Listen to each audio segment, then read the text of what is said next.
여러분, 주님 지금 여기에 우리와 함께 하십니다. 우리가 세상을 살다 보면 환난과 고난이 끊이지 않는 것을 우리는 알 수 있습니다.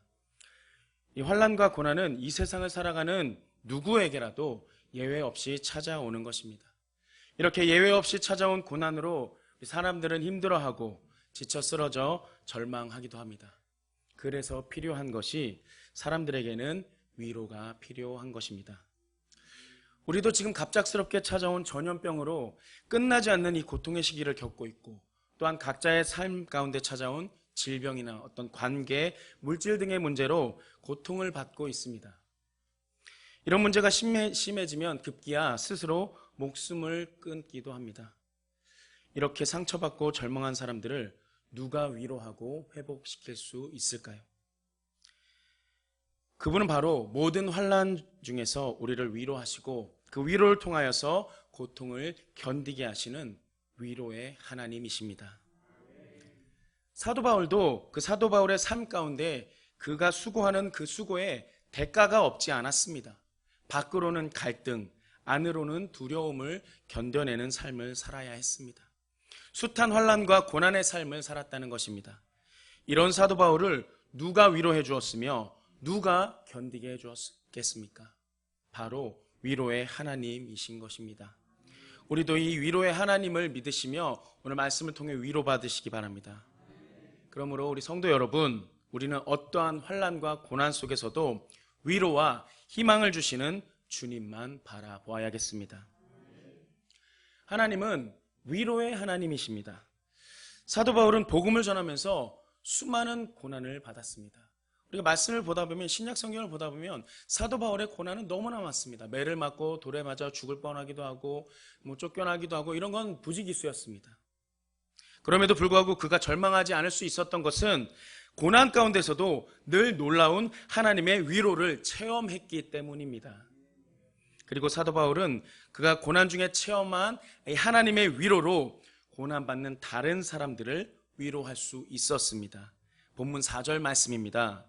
우리의 모든 환난 중에서 우리를 위로하사 우리로 하여금 하나님께 받는 위로로서 모든 환난 중에 있는 자들을 능히 위로하게 하시는 이시로다. 여러분께서도 오늘 말씀을 통해 위로받으시고 받은 위로를 가지고 가서 또 다른 이들을 위로하는 삶을 사시기 바랍니다. 하나님은 위로의 하나님이시며 자비의 아버지이십니다.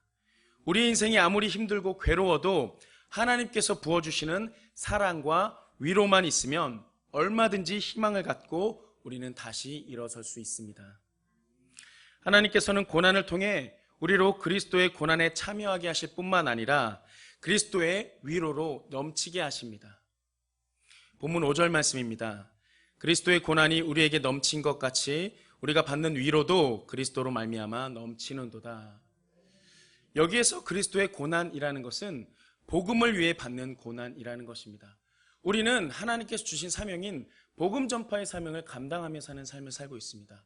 그런데 이 복음을 전파할 때 우리가 그냥 전파되는 것이 아닙니다. 물론 하나님께서 예비한 심령들이 잘 전파되어서 전도되는 경우도 있지만 하나님의 말씀을 전할 때마다 고난이 반드시 따를 수 있다는 것입니다. 그래서 우리가 예수 그리스도의 고난을 직접 받을 수는 없기에 복음을 전하면서 받는 이 고난을 통해서 예수 그리스도의 고난에 참여하게 되는 것입니다. 즉 예수님께서 겪으신 고난이 아니라 예수 그리스도의 복음을 전하는 우리 성도들이 시시때때로 받는 고난을 이야기하는 것입니다. 우리가 예수 그리스도의 복음을 위해서 가정이나 이웃, 직장, 학교 등등 어딘가에서 고난을 받을 때는 진정한 위로자가 되시는 우리 주님께서 우리를 다독여 주시며 위로가 넘치게 한다는 사실을 기억하시길 바랍니다.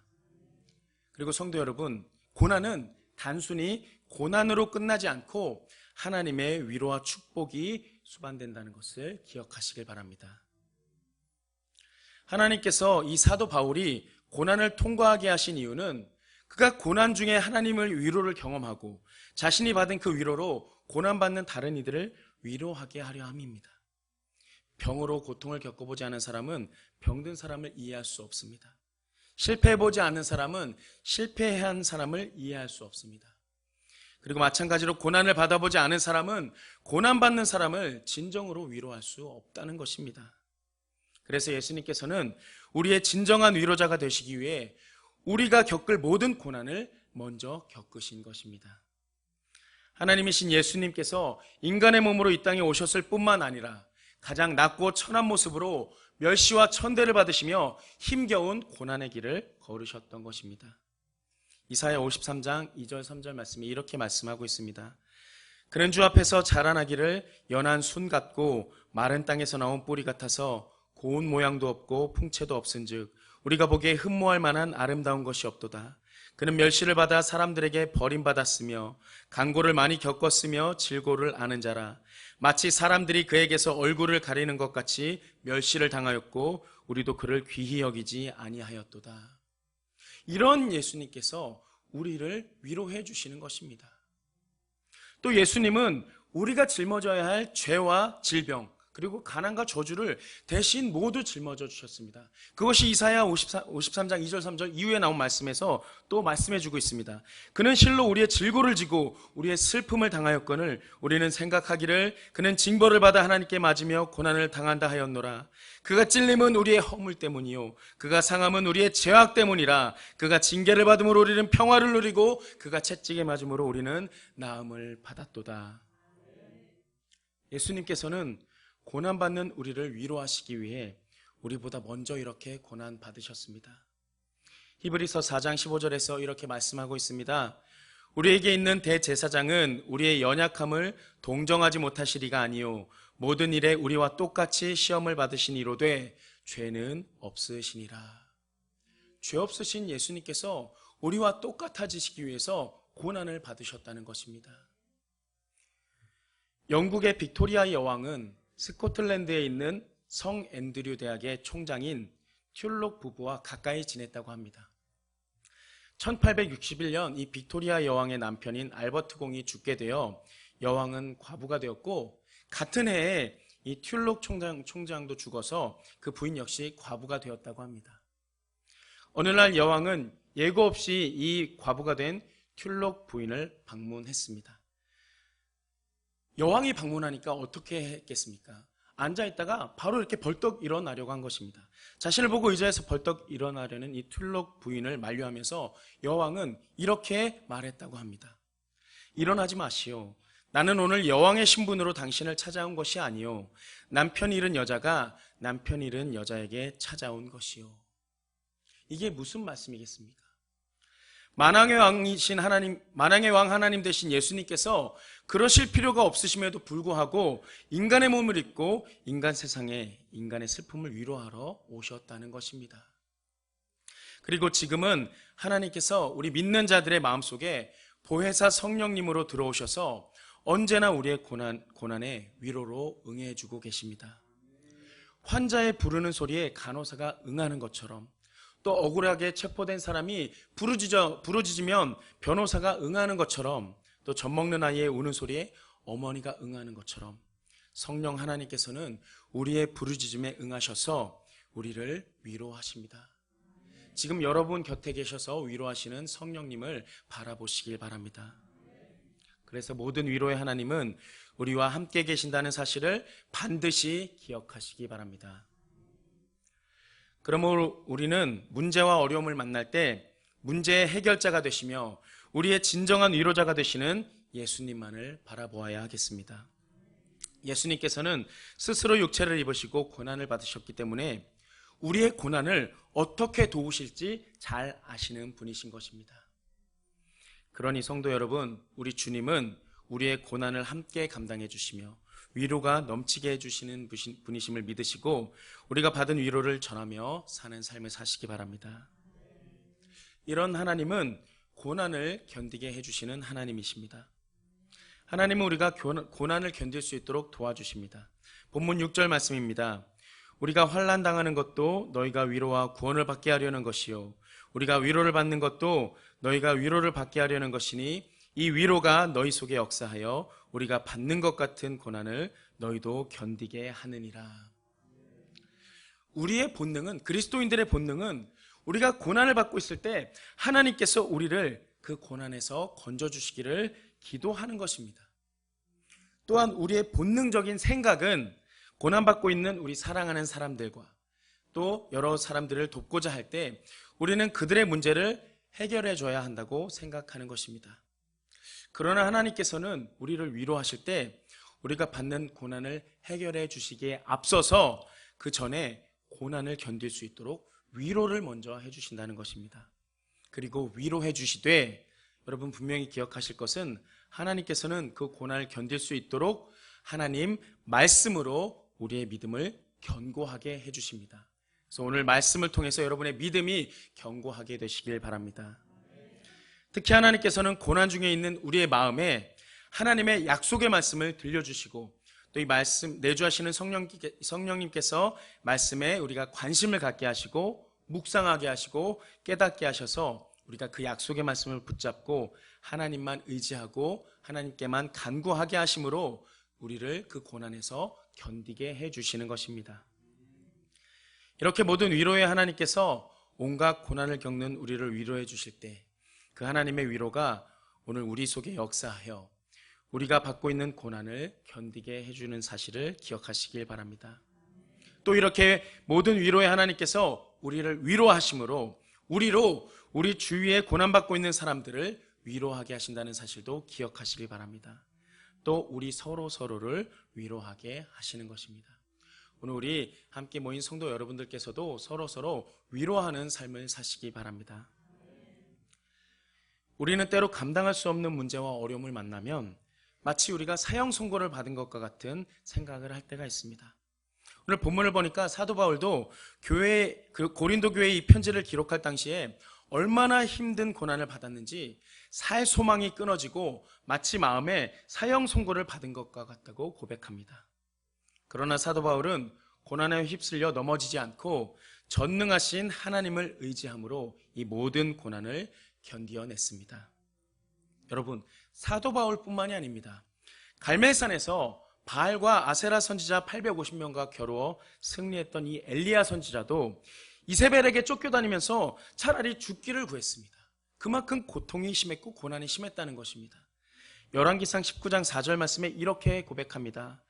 자기 자신은 광야로 들어가 하룻길쯤 가서 한 로뎀나무에 앉아서 자기가 죽기를 원하여 이르되 여호와여 넉넉하오니 지금 내 생명을 거두시옵소서. 나는 내 조상들보다 낫지 못하니이다. 이렇게 고백합니다.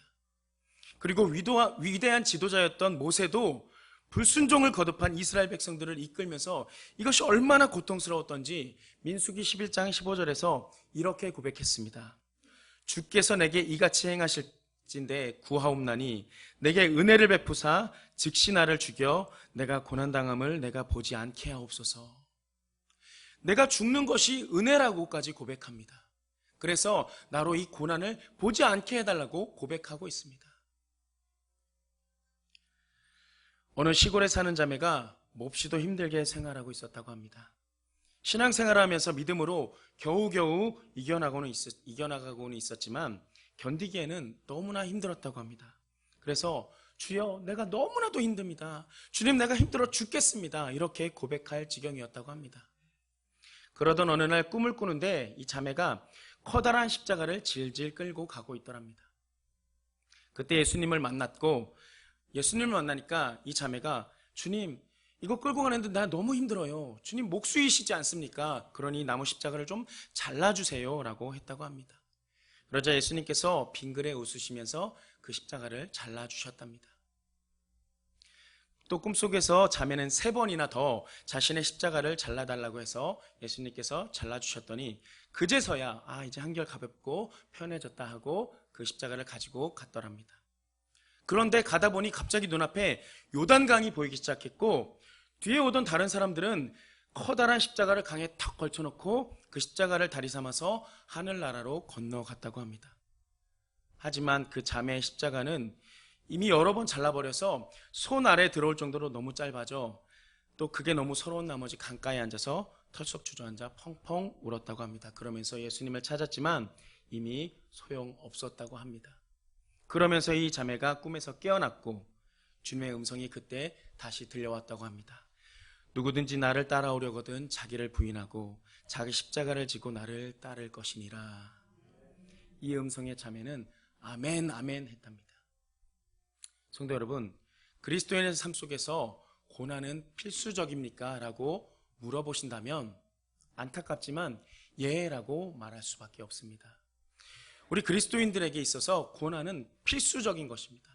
우리가 형통이라고 알고 있는데 이 형통하다라는 삶은 모든 것이 하나님의 뜻대로 척척척척 이루어져가는 것이 아니라 이 형통은 오르락 내리락 하는 것이 형통입니다. 그 가운데 하나님의 역사하심이 있어서 하나님께서 이끄시는 대로 따라가는 것, 이것이 형통하다는 것입니다. 그렇기 때문에 그리스도인들이 고난을 받을 때는 말씀에서 나온 것처럼 기뻐 감사함으로 고난을 받을 줄 알아야 하는 것입니다. 예수님께서 또 몸소 그것에 본을 세우셨습니다.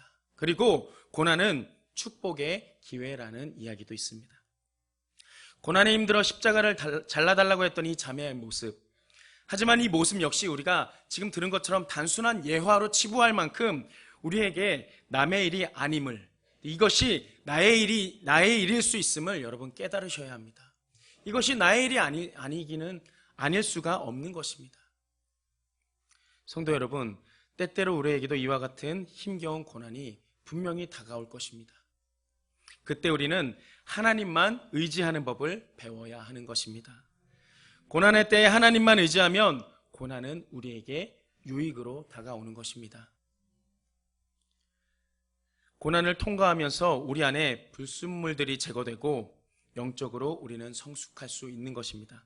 그렇게 욥은 이렇게 고백했습니다. 욥기 23장 10절 말씀에 이렇게 고백합니다. 그러나 내가 가는 길을 그가 아시나니 그가 나를 단련하신 후에는 내가 어떻게 나아갔다고요, 여러분? 순금같이 나아가리라. 맞습니다, 여러분.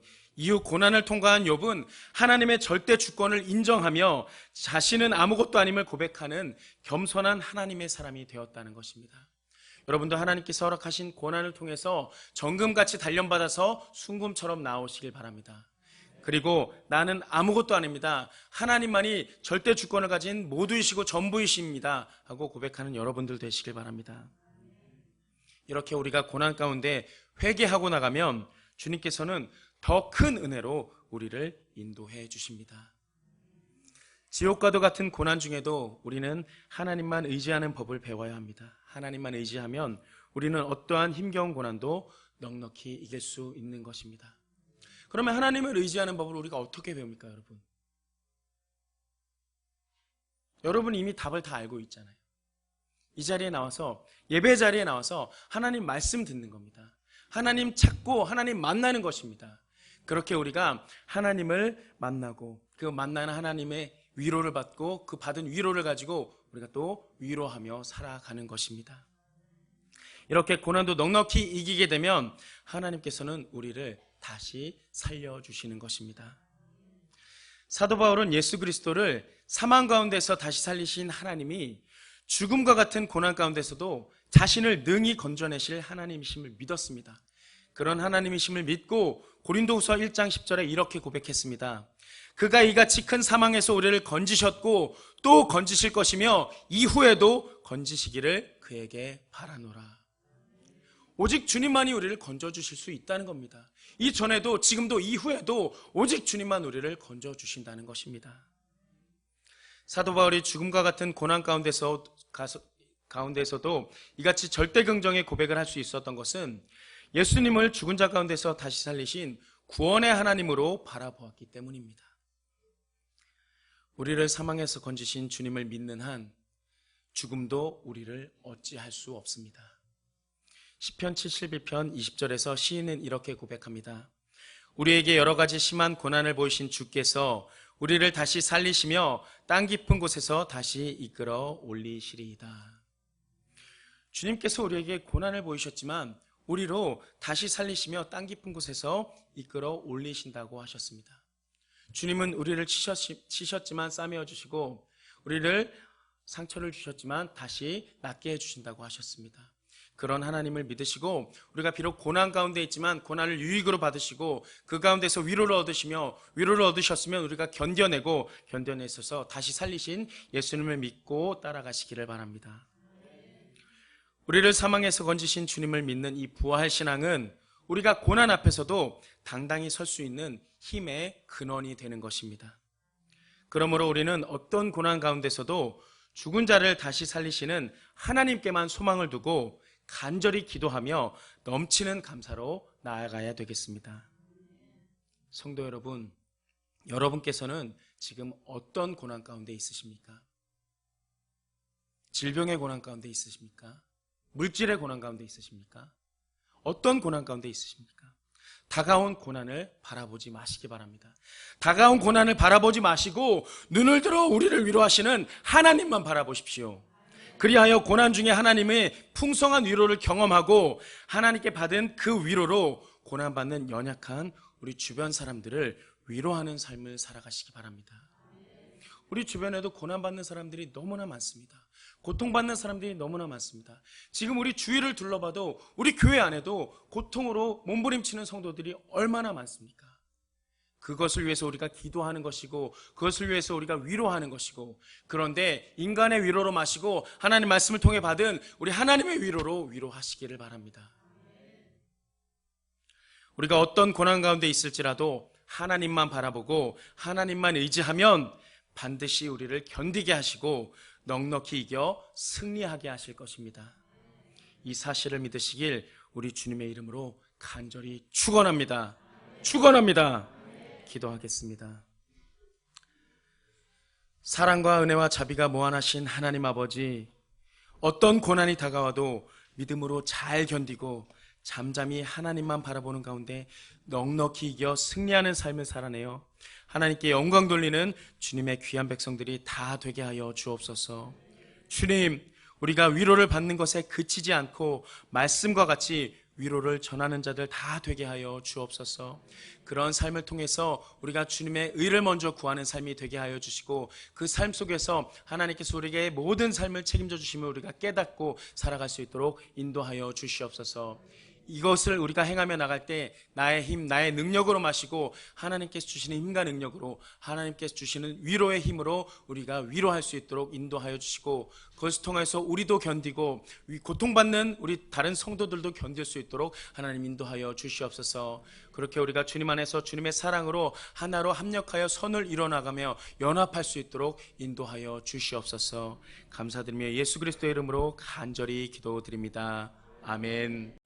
이제는 예수 그리스도의 무한하신 은혜와 하나님의 끝없는 사랑하심과 성령님의 감화, 감동, 교통하심이 지금 이 자리에 나와 말씀을 받고 말씀을 통해 위로받으며 또 받은 위로를 통하여 견디어내고 넉넉히 이겨 승리하며 또 그 받은 위로를 전하며 살기로 다짐하고 결단하는 우리 모든 성도의 머리 위에 영원히 함께 하시기를 간절히 축원하옵나이다. 아멘.